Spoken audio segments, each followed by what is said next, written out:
இன்றைக்கு இந்த பூமியில வாழ்கிற கோடிக்கணக்கான மக்கள் ஏதோ பிறந்தோம், ஏதோ வளர்ந்தோம், ஏதோ வாழ்கிறோம். இப்படித்தான் மக்களுடைய வாழ்க்கை ஓடிக்கொண்டிருக்கிறது. ஆனால் திருமறை ஒரு நோக்கமுள்ள ஒரு வாழ்க்கையை வாழ வேணும் என்று ஆண்டவர் எதிர்பார்க்கிறார். இதுதான் ஆண்டவரின் சித்தம், தேவனின் நோக்கம். இதனாலே ஒரு வாழ்க்கையின் நோக்கம் என்ன? Where is your home? இந்த வாழ்க்கையின் பிரயாணத்திலே அன்பானவர்களே, மேடு உண்டு, பள்ளங்கள் உண்டு, இன்பங்கள் உண்டு, துன்பங்கள் உண்டு.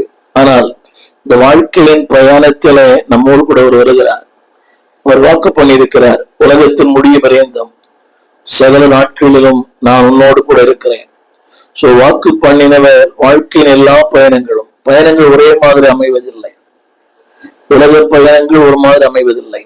விபத்துக்கள் வருகிறது, சூறாவளி வருகிறது, புயல் காற்று வருகிறது. இந்த வாழ்க்கையின் பயணங்களே சரியில்லாத போது நம்முடைய வாழ்க்கையின் பயணங்கள் பாடுகள் நிச்சயம் உண்டு. ஆனால் ஒரு நிச்சயம் உன்ன தெரியுமா?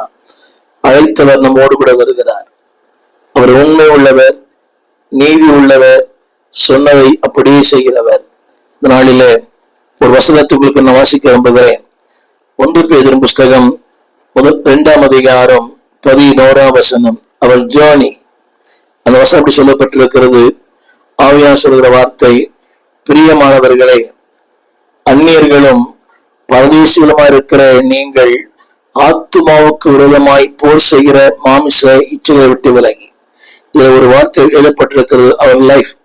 நாம் யார் என்றால் தமிழ் விதத்துல பரதேசிகள். அந்த பரதேசி என்ற வார்த்தை இன்றைக்கு தவறாக பேசப்படுகிறது. ஒருத்தர் திட்டத்துக்கு பரதேசின்னு சொல்றாங்க. அதனுடைய கருத்து என்னவென்றால் சோச் ஜேர்னி, பிரயாணம் பண்ணுகிறவள், ஒரு இடத்தை விட்டு இன்னொரு இடத்திற்கு. நீங்களான ஒன்று அறிந்து கொள்ள வேண்டும் அன்பாளர்களே, வாழும் காலங்கள் கொஞ்சம், வாழப்போகிற காலங்கள் அதிகம். நீங்களும் நானும் இந்த உலகத்துல அந்நியர்கள், பரதேசிகள். இதைத்தான் அடிக்கடி விதத்துல படிக்கிறோம். அன்பாளே, நம் சொந்த தேசம், நம்முடைய சொந்த வீடு இது அல்ல. வாழும் வாழ்க்கை வரைக்கும் வாழலாம். இதைத்தான் எல்லா மனிதனும் சொல்லுகிறார்கள். மாவீரன் அலெக்சாண்டர் மரிக்க போது சொன்னார், என்னுடைய சவப்பெட்டியில என்னுடைய 2 கரங்களையும் வெளியே தெரிவது போல வைத்து அடக்கம் பண்ணுங்கள். என்னுடைய கருத்து என்னவென்றால், வெறுங்கையனாய் வந்தேன், வெறுங்கையனாய் போகிறேன். உலகம் அறிந்து கொள்ளட்டும். இடைப்பட்ட வாழ்க்கையில வருகிற இந்த உயர்வு, இந்த புகழ், இந்த பதவி, இந்த அந்தஸ்து எல்லாமே ஒரு குறிப்பிட்ட காலம்தான். எத்தனையோ பேரை பார்க்கிறோமே, சமுதாயத்துல, அரசு